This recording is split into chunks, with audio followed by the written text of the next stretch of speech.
वालेकुम and very very good morning. अभी सुबह के 11 बज रहे हैं और मैं तो वैसे कभी 11 बजे कुछ बना ही नहीं सकती हूँ, लेकिन मैंने रूटीन की सफाई की रोज़ घर की जो होती है, क्योंकि सुबह सफाई करने से ना घर में रौनक आती, तो वो मैंने किया। और उसके बाद अब मैं जल्दी मैं थायराइड की गोली खाई और खालू के लिए जल्दी से मैं पराठा बनाने जा रही हूँ। और छोला रखा हुआ है तो खालू को छोला पराठा, सब्जियाँ भी रखी हुई हैं दो तरह की, तो खालू को नाश्ता में दे दूँगी। और उसके बाद फिर मैं अपने लिए चाय बनाऊँगी, खालू को छोला सब्जी और पराठा भेज के, और अपने खालू को चाय भी भेजूँगी। फिर अपने लिए चाय बनाऊँगी और फिर उसके बाद मैं 1 कप चाय पी के कुछ थोड़ा सा बिस्किट खा के फिर मैं एक्सरसाइज करूँगी। उसके बाद हो सकेगा तो मैं नाश्ता करूँगी और मैं पराठा बनाऊँगी।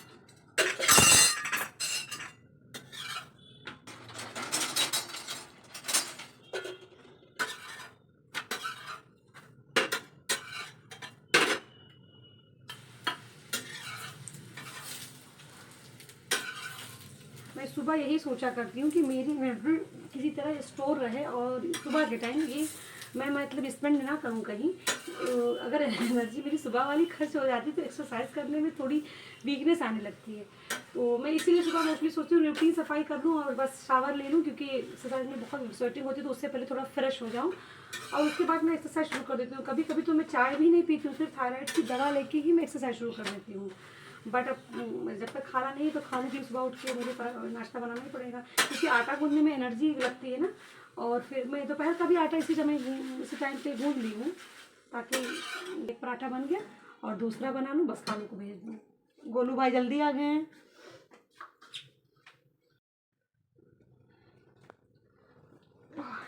अपने टाइम से आए हैं, मैं थोड़ी लेट हूँ गोलू भाई जल्दी नहीं आए, तो बस मैं गोलू भाई से बोली कि थोड़ा सा रुक जाओ, खालू के लिए नाश्ता भी तुम्हें लेके जाना है, क्योंकि अभी तो खालू के दुकान का बच्चा नहीं आया होगा। तो मैंने कहा गोलू भाई ही रुक जाएं। गोलू भाई ऐसे भी हमेशा मेरे साथ ही रहते, समझ लो। जब रात में अपने घर पे जाते हैं तो अगर मैं चाहूँ तो वो भी नहीं जाएगा, बट मेरी अम्मी को मुश्किल हो जाती है, कोई ना घर में रुकी ये वो, तो इसलिए गोलू भाई चले जाते हैं। मतलब मेरा बच्चा तो हमेशा मेरे साथ ही रहता है, वो मेरी साया की तरह होता है, मेरा साया है। लाओ और आकर दो। और इसको जन्म नहीं दिया है, लेकिन वो मेरा बेटा है, बस जन्म ही नहीं दिया है, इतना ही है। और ये मेरा बेटा है, मतलब कभी मुझे नहीं छोड़ता। मेरी बेटी मुझे हमेशा से छोड़ देती है, उसकी फैमिली वाले, मतलब मेरी अम्मी, मेरी और अम्मा, मेरी खाला, वो लोग जहाँ जाएंगे वो चली जाएगी मुझे छोड़ के। और काम भी जल्दी मतलब अवॉइड करती है सुनने में।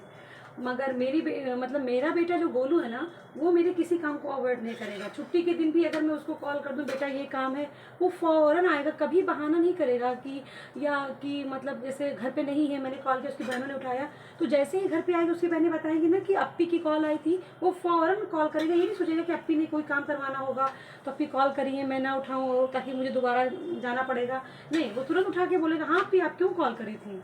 मेरा बच्चा मतलब मेरे साथ हमेशा रहता है।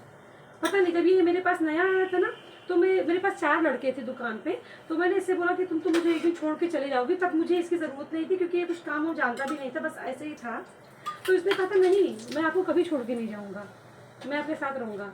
तो मेरे बच्चे ने ये बात साबित कर दिया। जब मेरे जानू गए दुनिया से और कोरोना का चल रहा था पेंडेमिक, उस समय कोई मेरे साथ नहीं होता था, कोई नहीं रहता था, क्योंकि मैं जानू के पास से आई थी ना, तो जितनी एक लड़की थी शायद ना बोलूँ, एक लड़की थी और एक लड़का था, वो सब भी छोड़ गए उस समय, क्योंकि मैं जानू के पास से आई थी, कोरोना से जानू गए थे। मगर मेरा बच्चा मुझे नहीं छोड़ा और मेरे साथ साथ ही रहता था। नहीं, मैं ये नहीं करूँगी अगर किसी को कोरोना का शक हो तो उसके पास एकदम सट जाओ, उसे कोरोना अडाप्ट कर लो, मैं ये नहीं कह रही हूँ। मगर इंसान को साथ भी नहीं छोड़ना चाहिए, थोड़ा अपना थोड़ा प्रोडक्शन करके थोड़ा साथ में रह सकते हो। मगर और लोगों ने, वो इतनी गंदी गलियों की थी जहाँ मुझे लगता कि जो 2 4 10 बीमारियाँ और भी पैदा हो जाएगी, उनको मैं तो अपने बगल ज़्यादा ज़रूरत थी। मगर मेरे बच्चा ने मेरा साथ नहीं छोड़ा, उसने कभी मेरे साथ से नहीं। जन्म तो होता ही है, बायोलॉजिकल जो रिश्ता होता है वो तो खैर होता ही है, मगर मेन चीज़ होता है इंसान का कर्म बहुत बड़ी चीज़ है। मैं मानती हूँ कि मोहब्बत और मेहनत, ईमानदारी, दया, ये कभी खाली नहीं जा सकती है। तो मेरी गोलू की मोहब्बत और उसकी ईमानदारी ये कभी खाली नहीं जाएगी। मेरा बच्चा मेरे साथ हमेशा रहेगा। गोलू और हम दोनों आज नाश्ता करने जा रहे हैं, नाश्ता करके फिर मैं एक्सरसाइज करूँगी। हाँ, बट थोड़ा सा एक्सरसाइज में ये होगा ना कि जो मैं पीठ का बैक का जो एक्सरसाइज करती हूँ ना, लेट के करती हूँ, तो वो थोड़ा तकलीफ देह होता है एक्सरसाइज करने में। लेकिन कोई बात नहीं, क्योंकि मतली हो रही तो मैं पहले अपने आप को देख वो खा लो कुछ। मैं एक्सरसाइज शुरू करने जा रही हूँ, और वैसे जो मैं पराठे खा के और एक्सरसाइज शुरू कर रही हूँ, ये तो वर्कआउट के गाइडलाइंस के सख्त खिलाफ है, मगर मैं क्या करूँ, मुझे मतली होने लगी थी। तो अब मैं शुरू करने जा रही हूँ, और बेटा और अप्पी ने नाश्ता कर लिया है। और क्योंकि एक्सरसाइज तो मैं मतलब मिस नहीं कर सकती इन एनी वे, कुछ भी। मेरी मम्मी बीमार थी ना, तो उस टाइम मम्मी को मुझे शावर भी देना रहता था, अम्मी को टॉयलेट भी लेके जाना रहता था, सारे काम मम्मी के करने पड़ते थे, और घर की सफाई, फिर कुकिंग, ये वो। तो मैं सुबह एक्सरसाइज नहीं कर पाती थी। सुबह करती थी तो मैं सुबह सिर्फ बैक का करती थी और शोल्डर का, और रात में बेली का करती थी, मगर एक्सरसाइज मैंने मिस नहीं किया। मैं 12 से 1 एक्सरसाइज करती थी, मगर मैं एक्सरसाइज मिस नहीं कर सकती हूँ। तो अभी मैं वैसे बेली का एक्सरसाइज शुरू करती हूँ, रोज़ मैं वही करती हूँ। 40 मिनट का होता है, लेकिन मैं 35 मिनट ही करती हूँ। उसके बाद शोल्डर का करती हूँ, फिर नेक का करती हूँ अगर टाइम रहता है तो, और अगर ज़्यादा टाइम रहता है तो मैं आर्म्स का भी करती हूँ, उसको स्लिम करने के लिए। तो फिर मैं बेली का स्टार्ट करती हूँ। इधर मैं चपाती बना चुकी, चावल दाल बना चुकी, और सब्जी बना चुकी, खालू के लिए खाना ले चुकी हूँ। सब्जी फ्रिज में मैंने रख दिया, और ये मैंने गाय के लिए छोटी रोटी बनाई है। मैं काऊ के लिए एक रोटी रोज़ बना देती हूँ, या कभी फ्रिज में आटा रख दिया और उसको मैं भूल गई, मतलब अगर मैं उसको भूल गई फ्रिज में आटा रख के दूसरे दिन बनाना, तो उसके बाद उसका रंग थोड़ा अजीब हो जाता है ना, तो उसको फिर खुद के खाने लायक शायद उतना नहीं रह जाता है, तो मैं उसको हमेशा काऊ के लिए रोटी बना के रख देती हूँ। और मेरे बर्तन हो गए हैं, और अब मैं शावर लूँगी, और उसके बाद में मैं दुकान पे जाऊंगी।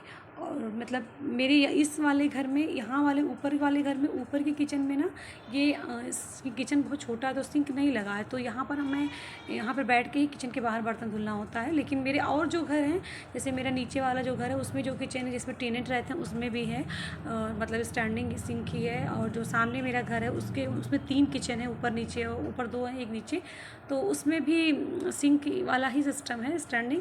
और मेरे लखनऊ के दोनों घरों में भी सिंक का ही सिस्टम है, स्टैंडिंग, तो वहाँ भी वही है। बट यहाँ पर किचन छोटा है, तो बैठ के धुलते हैं, कोई प्रॉब्लम भी नहीं है। हाँ, थोड़ा सा ये थकान वाला होता है, बट कोई बात नहीं, सब चीज़ों का एक्सपीरियंस होना चाहिए। बस अब लंच कर चुकी हूँ, मुझे थोड़ा ही राइस लेना था, क्योंकि मैं सुबह तो खा ही चुकी थी, और अफोल भाई भी कर चुके। मैं 4:15 बजे आज शॉप पे पहुँची हूँ, और अभी 4:30 बज रहे हैं। मैं आके गोलू को बोली कि गोलू लेट हो गया है, तुम जाके लंच कर लो, बट गोलू बोला जब कि मैं कुछ फास्ट फूड ले लिया हूँ तो मुझे रहने दीजिए, आप कर लीजिए। वो भी चाहता है ना कि मैं फ्री होके जाऊँ लंच करने के लिए, और अभी कस्टमर बिल्कुल नहीं है, वो शॉप पे सन्नाटा है। तो मैं सोच रही थी कि थोड़ा रिलैक्स करूँ 10 मिनट, क्योंकि मैं घर पे भी कंटिन्यू काम ही कर रही थी। और उसके बाद मैं अपना जो मैट जूट का बना रही थी, टेबल मैट, उसको कंप्लीट कर दूँ, उसकी पेंटिंग। तो अगर कस्टमर आ जाएंगे तो वो कंप्लीट नहीं हो पाएगा, बट डजेंट मैटर, नहीं कंप्लीट होगा तो कोई बात नहीं, मनी भी तो ज़रूरी है। और आज मेरे फेस पे बिल्कुल, जब कस्टमर आके चले जाते हैं और अंडर गारमेंट्स की बात आती है, तो मैं अपने हाथ से ही उसको करती हूँ, मतलब कस्टमर को भी मैं ही दिखाती हूँ, क्योंकि कस्टमर सेटिस्फाइड नहीं होते। पहली बात तो गोलू से और लड़का उसको बिल्कुल नहीं मैं उनको डील करने देती हूँ, मेरे रहते हुए। और वीमेन है तो चलो चल जाता है, और परमिला मेरी अभी कुछ जानती नहीं है सही से। और उसके बाद सामान को सही अब एज इट इज़ रखना, ये भी मैं खुद करती हूँ, तभी मुझे सेटिस्फैक्शन होती है।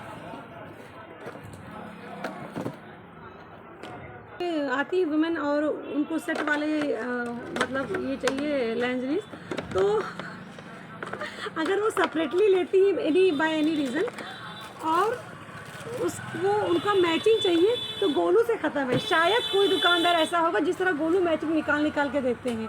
मैं उसको पिक्चर तो नहीं डाल सकती हूँ इस पर सोशल मीडिया पे, बट हाँ, गोलू से ख़त्म है। और मैं अकेले कितना काम करती हूँ। कुछ लोग सोचते होंगे दुकान पे जाती है।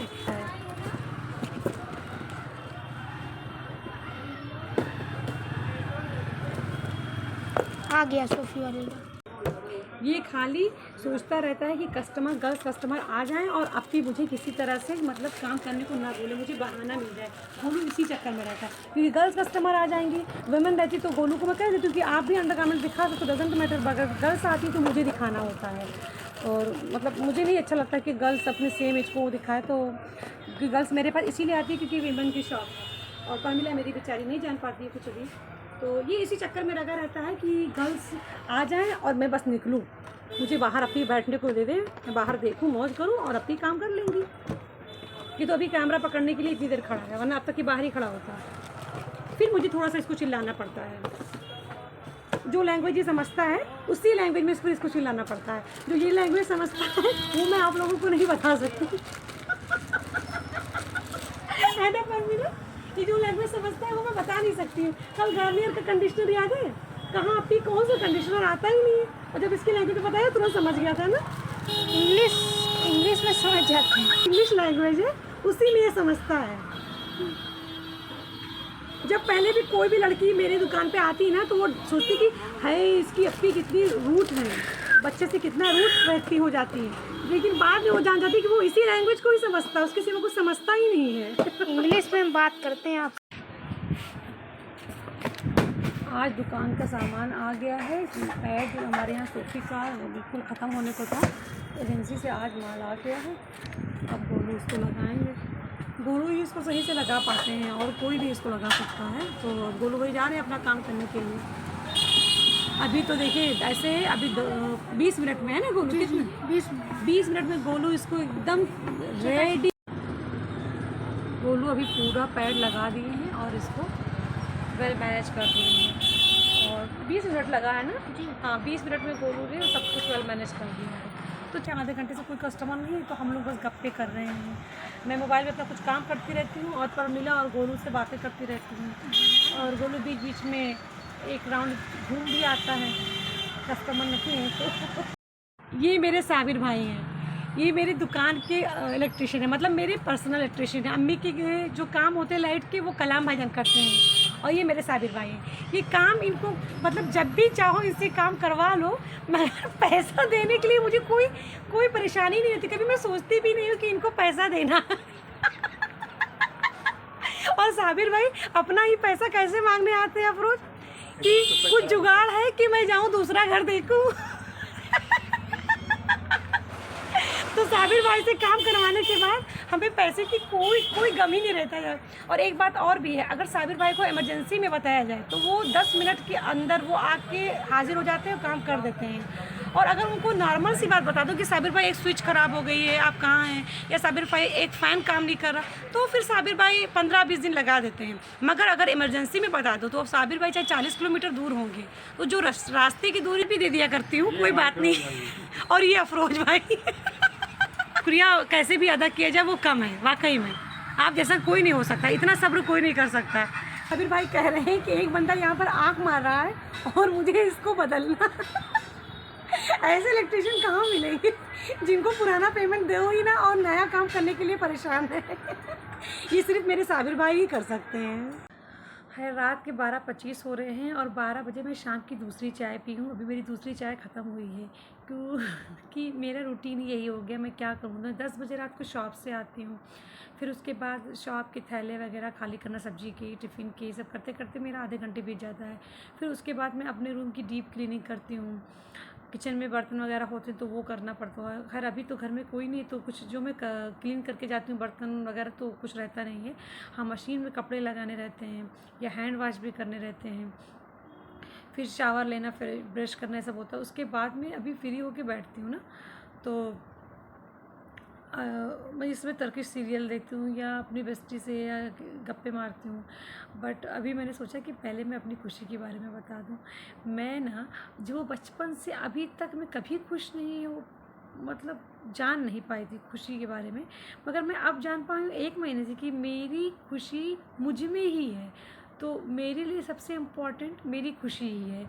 ये कह सकती हूँ कि मुझे मोहब्बत हो गई है अपनी खुशी से बशर्ते वो मतलब जायज़ हो और मतलब इलीगल और इमोडेस्ट ना हो। तो नो डाउट ऐसा कोई मतलब मेरे पास नहीं है, ऐसा कोई कंटेंट नहीं मेरे पास मेरी खुशी में जिसकी वजह से मैं ऐसा महसूस करूं और मैं किसी को डरूं। हाँ, लेकिन मैं ये जान गई हूँ कि शॉप से आके काम कर रही थी तो मुझे आज फील हुआ कि मैं क्यों इतनी डिफरेंट हो गई हूँ। तो मुझे फील हुआ कि मैं खुद में खुश रहने लगी हूँ। अब मुझे ये बिल्कुल पता चल चुका है कि हमारी खुशियाँ हमारे अंदर हैं।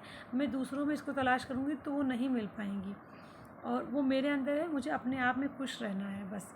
अपने आप को बेहद बिज़ी रखना और बेहद खुश रखना है। और आप लोगों से जुड़ के भी बहुत ज़्यादा खुश हूँ मैं, बहुत ज़्यादा खुश हूँ। चलिए टर्किश सीरियल देखने के लिए, उसके साथ एंजॉय करने के लिए, उस वो भी मेरी खुशी का बहुत, मेरी लाइफ की खुशी का बहुत ज़्यादा पार्ट को कवर करता है। मेरी तुर्किश सीरियल बहुत ज़्यादा कवर करते हैं मेरी खुशी के पार्ट को। तो मैं अपने तुर्किश सीरियल को देख के एंजॉय करती हूँ। और good night to all of you. शब्बा खैर।